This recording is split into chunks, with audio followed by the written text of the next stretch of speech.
Feel free to look around. All donations are appreciated. Lavos, the transmuter, called by some, anachronistically, the alchemist. Transmutation, you say? A superstitious process from long ago in which deranged old men heated stinking substances over fires of dung, thinking they could make gold? No. To the Orokin, it was a darkly potent, forbidden science. They were not squeamish, nor moral. So what profound taboos must this art have violated? No transmuter was more dreaded than Yavi, the crawling serpent, the abhorred, the filth speaker. The Orokin feared him so greatly that they whispered he might somehow survive even the Jade Light, just as a severed snake was once believed to grow a new head. So instead, he was imprisoned that his evil might be contained, if not quenched. His jailer was a brute of a Warframe named Lavos.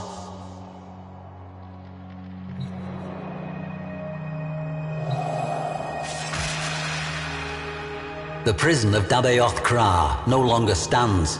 Both it and the slumped Venusian mountain peak upon which it stood were long ago obliterated.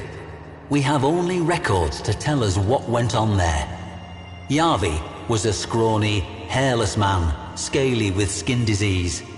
In reluctant recognition of his Archimedean status, he was permitted to wear the white robe, now a befouled, ragged garment. 2 tattooed serpents crawled up each bony arm from elbow to wrist. Lavos, we are told, was attentive to his prisoner. He administered the prescribed soup, water, and beatings with the same punctual fidelity. These are recreations of Lavos's own snakes. No mere tattoos, but living, bioferrous exoflesh.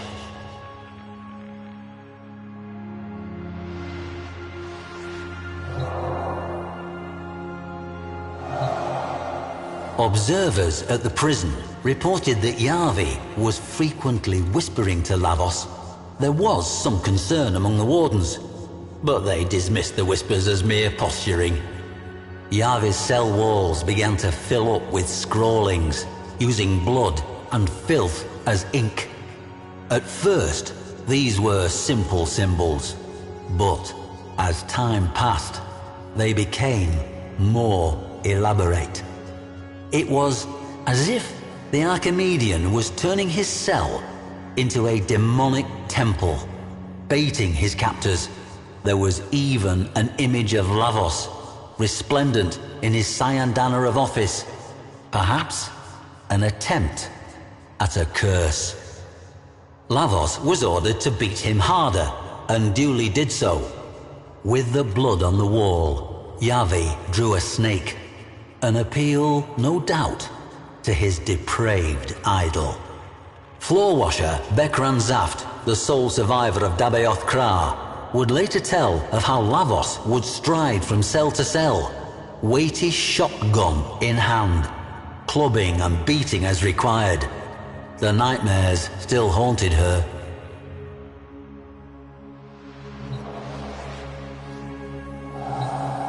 The warden's records reveal an increasing unease with Yavi's bizarre behavior. Regardless of the potential risk, they determined that he should be executed. After a fashion. They would use cellular reversal. Yavi would be reduced to a mere biological pulp with no more sentience than bread mold. But the executioner?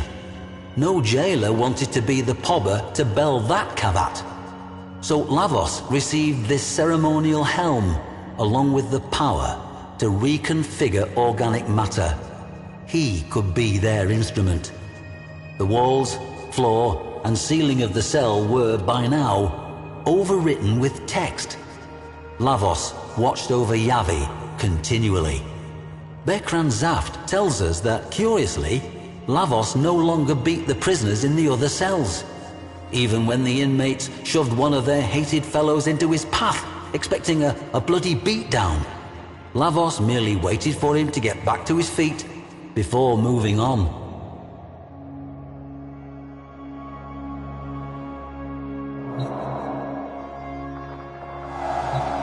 What actually was this forbidden practice of transmutation that terrified the Orokin so? At its pinnacle, it was nothing less than the purposeful elevation of consciousness. To the Orokin, prisoners of their endless golden dream, the thought that a person could rise above their station was anathema. Transmutation could turn commoners into kings, or riches into garbage. Worst of all, it could teach people not to be afraid.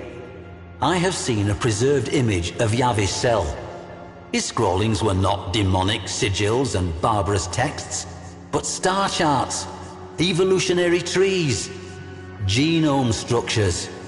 Yavi was not defying Lavos with these cryptic daubings in his own blood. He was enlightening him. Not dark sorcery at all, but radiant science. And the snake? A symbol not of corruption, but of healing. Yavi was a teacher. He might have taught millions. Now he had only one student, but that student was attentive.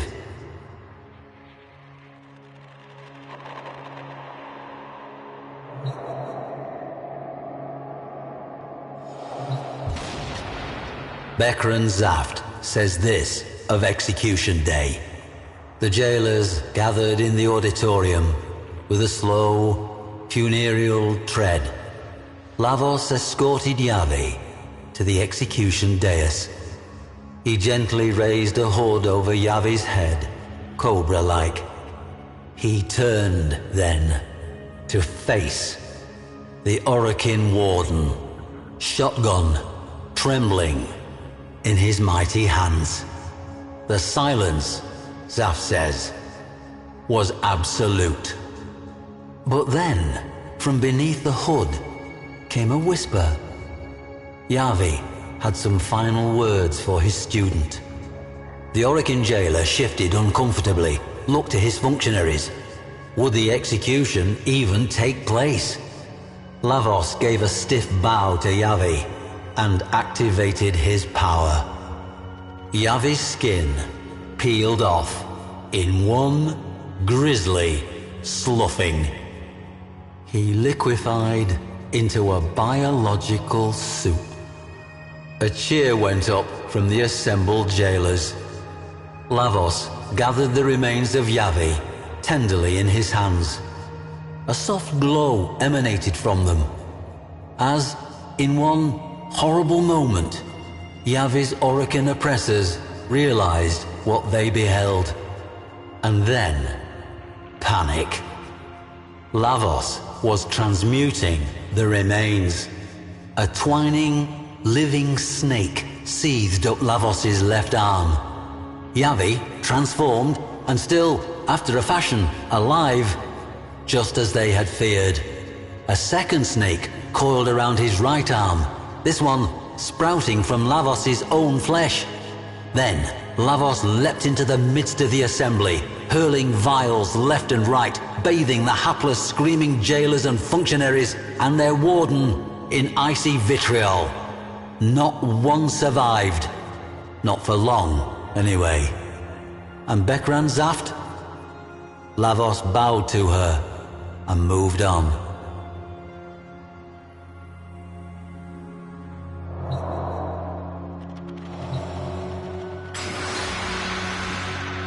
They say that Lavos often takes counsel from his serpents.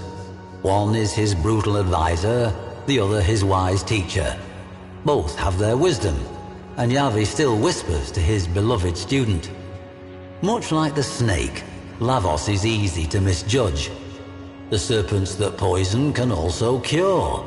He may have been a monster in his previous life, but he was able to achieve something that eluded the most powerful of the Orokin. He changed. Moreover, he changed himself. Yavi may have helped and instructed, but the will to change must have begun with Lavos. Perhaps we all have that golden gleam coiled within us somewhere, ready to slither forth from its old skin. We must only beware that we do not condemn as devilish that which we do not yet understand.